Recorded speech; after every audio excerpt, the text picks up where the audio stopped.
On a vu dans les cours précédents qu'en Occident, le XIe siècle est un siècle de bouleversement, qui voit la naissance de la seigneurie et l'affirmation du pouvoir royal. Mais l'Occident connaît aussi une période d'essor économique, un essor religieux et culturel. Comment se manifeste l'expansion de l'Occident du XIe au XVe siècle? À partir du XIe siècle, le grand commerce renaît grâce à des routes plus sûres et des moyens de transport qui s'améliorent. Le grand commerce désigne le commerce lointain. De plus, à cette époque, s'ouvre une période de paix qui permet aux activités commerciales de se développer dans toute l'Europe chrétienne. Les foyers les plus actifs sont l'Italie du Nord et l'Europe du Nord.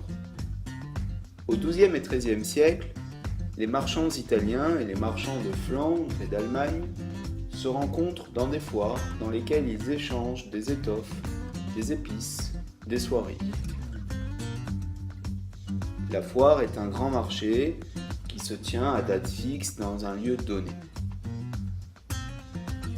Les progrès des échanges commerciaux favorisent le développement des villes. La population urbaine augmente et les villes s'agrandissent et s'embellissent, comme Bruges, Venise ou encore Florence. La population des villes est très variée et de nouvelles catégories sociales, comme les bourgeois, apparaissent.